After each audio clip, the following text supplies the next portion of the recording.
Music coming from Belowism. Music coming from 1987. Animal Magic.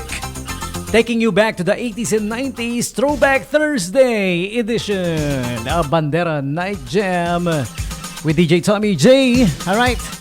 8:52 is the time right about now. Time check brought to you by SBCI, Subic Bay Colleges, Inc.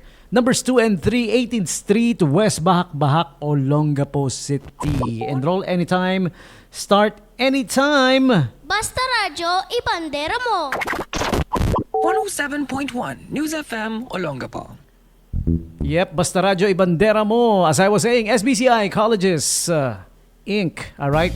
And also they have the driving school. Learn to be a defensive driver. Learn to drive the best way. SBCI Driving School for you. Once again, numbers 2 and 3, 18th Street, West Bahak-Bahak, Olongapo City. Madaling puntahan yan, ha? Madali ring malocate. They have their Facebook page. You guys just look it up, SBCI, Subic Bay Colleges, Inc. on Facebook. And nasa dulo lang ng terminal ng Blue Jeepney. Okay, diretsuhin niyo lang yung Blue Jeepney terminal. Yun, nasa dulo, no? Alam niyo yung dulo, no? Yung dulo ng terminal? Dulo. Hindi pa ron. Dulo na. Hindi, yun na. Sa dulo na. Okay.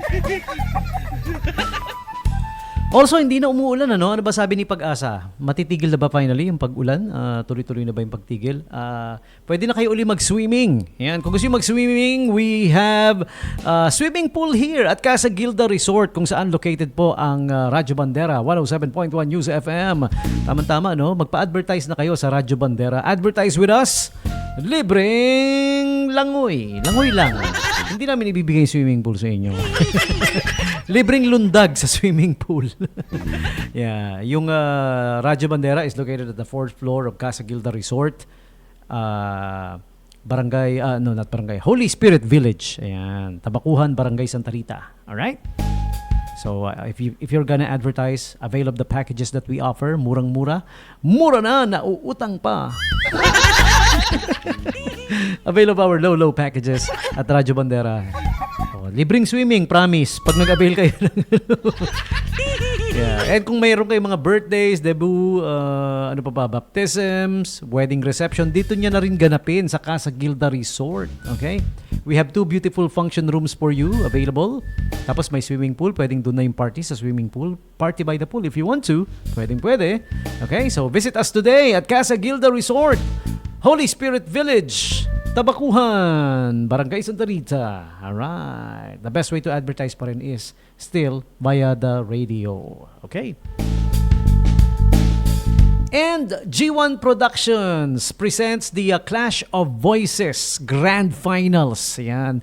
Meron po silang 3 categories ng singing competition. Ang Clash of Voices, Kids, Teens, and Adults category. 3, no? Nag-guest na sila dito sa atin sa radio station, yung mga finalists na yan. Puro magagaling lahat, no? Okay? So, parang ano na yan parang yung mga finalists na yan, pwede nang mag-put up ng show 'Di ba? Yung mga naunang edition ng Clash of Voices, that's what they did They put up a show, lahat sila sama-sama. Well, this would be no different, I guess. Itong susunod na to, no? Ang kanilang grand finals will be held August 10. This coming Sunday na, August 10, we are inviting all of you, okay? Nood po kayo, masarap manood ng Grand Final. Whenever we do, ilang beses na ako nag-host ng Clash of Voices Grand Finals Whenever we do Grand Finals, it's one heck of a show, a showcase of talents, talented individuals, talented kids, talented teens, talented adults. You will be blown away. Ang gagaling mag-perform, di ba? So it's gonna be August 10 at the Harbor Point Activity Center. Please do join us there, Okay? Samahan nyo kami for the grand finals of Clash of Voices. 3 categories once again. And it's being brought to you by G1. Alright, G1 Productions. Look up nyo po yung G1 Productions Facebook page to find out more about it. Okay? And also, this is sad, no? Yung ating kabanderang si Ate Weng, si Ate Rowena Quijada.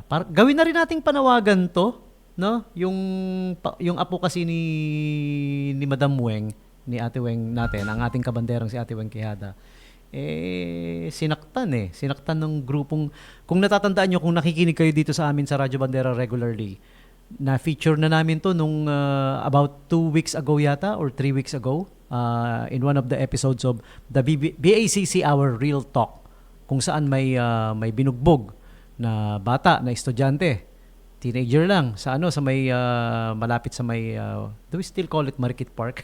Yeah, yung malapit sa SM Central, no? Alright, yung grupong kung tawagin ay TBS. Ayan, eto may biniktima na naman sila ngayon, may pinagtripan na naman. Yung, apo pa ng ating kabanderang Weng Quijada. Ayan, nananawagan tayo sa mga kinauukulan, tuldukan naman na natin yung TBS na yan. Di ba? Alam mo, pagkausap mo yung mga, sasabihin nila, kapatiran, organisasyon, grupo-grupo. Yan ang, call me a negative person, pero totoo naman eh. Ayan ang ayaw na ayaw ko eh, yung gumugrupo-grupo ng ganyan. Even yung mga legit organization, sometimes, may hindi nagiging magandang resulta eh, no? Yung pagkakagrupo-grupo, minsan, hindi ko naman nila lahat di ba? Minsan pag may nabubuong grupo, alam nyo, yung mga members, parang tumatapang, yumayabang, sisiga-siga, di ba? Nagiging astig ang dating kasi ang feeling nila strength in numbers eh. Totoo naman, there's strength in numbers. Kaya lang nagagamit minsan sa hindi magandang di ba? Kagaya nga itong grupo na to. Sana kung organisasyon sila na tumutulong sa mahihirap, tumutulong sa mga naaapi, nagbabantay sa kalikasan, mga ganon. May mga grupong ganon eh. Yun na lang ang salihan nyo, no? Okay? Etong TBS na to, ano ba yung meaning? Sinabi sa akin yung TBS dati eh. Di ba? Tubol na batang sungaw. Yun yata yung meaning ng TBS. Mga tubol na batang sungaw. Yan. Yan yung meaning niyan. Para sa akin, yan yung meaning niyan. Kasi wala namang ginawang mabuti, di ba? Buwagin na lang natin. Nananawagan tayo sa mga kinauukulan. Di ba? Buwagin nyo. Yung barangay may magagawa dyan eh. Pwede mong warningan. O sige, pag nalaman namin kung sino yung mga grupo-grupo dyan, huhulihin namin, papakulong namin. Di ba? Pwede naman eh. Di ba? Kasi nakakaperwisyo na. Di ba? Nakakaperwisyo na. Hindi na nakakatuwa. Di ba? Kung sumasali ka sa mga grupong like nagbo-volunteer ka sa Red Cross, ayan. And speaking of which, meron akong announcement maya-maya, patapusin ko lang to. Sumasali sa Red Cross, sumasali sa mga nagbo-volunteer sa mga clean up drive, tsaka yung mga sumasali sa mga rider group na For a Cause ha. May mga rider group kasi na For a Cause eh. Wag natin batikusin. Alam ko maraming bumabatiko sa mga sa mga rider group kasi mga kamote rider daw. Hindi naman lahat. Meron namang like yung mga kaibigan natin sa Olongapo Riders Group. Yan, 'di ba? Mga noble causes sinasalihan ng mga 'yan. Pero may mga meron totoo naman, merong grupo-grupong ganyan, naggugrupo-grupong ganyan, nagiging astig sa kalsada. Kasi they got numbers daw, parang ganun. Minsan may na-encounter pa ako yung nakasakay ako sa jeep sa harap. Yung isang motor, pumunta sa harap ng jeep. Tapos yung nagpa-kaliwa kanan, nagpa-sway-sway. Yung pala, inaano niya, parang nire-reserve niya yung spot para pumasok dahil parating na yung iba pa niyang kasama, parang ganun. Hindi pwede yun. Diba? Just drive as is. Ganun lang. Hindi pwedeng yung pupunta ka sa harapan ng ibang sasakyan, magkakaliwa kanan ka para medyo bumagal yung nasa likuran para makadaan yung mga kasama mo. Hindi pwede yung hindi kayo lespo pare. Hindi kayo lespo. Oo. Di ba? May mga ganun eh. Pero hindi ko nila lahat ha. Merong matitino naman, may maayos naman eh, di ba? Ayan. Same goes with this. Etong grupo na to na nanakit na naman sa Diyos ko, bata pa. Kaya malalakas ang loob nyo kasi bata lang naman yung pinapatulan nyo, no? Ha? Tanyo ako dito sa Radyo Bandera. Magkita-kita tayo rito. Lahat kayo, isa ko lang.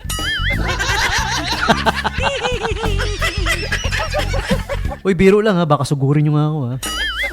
Dami nyo eh. Kaya nga tapang nyo, dami nyo eh. Yan. Sa kinaukulan ha, tuldukan naman na natin yan. Di ba? Pwede natin gawan ng paraan yan. Alamin natin kung sino yung mga membro. Bigyan natin ng ultimate warning. Di ba? Ultimate warning. Na pag kayo naggrupo-grupo pa, nagsama-sama pa, nakita namin kayo, wala nang sabi-sabi, huli na kagad ha. Kasi may ano naman pwede naman gawin yun eh. Kasi parang we're doing prevention eh para sa para maging safe yung mga pumupunta diyan, lalo na kung kabataan, 'di ba? Napapagtripan-tripan. Pinapagtripan lang naman kadalasan yung nakikita nilang kayang-kaya nila eh. Ganun lang naman yun eh. Ako ilang beses ako dumaan diyan, wala naman nagtrip sa akin eh.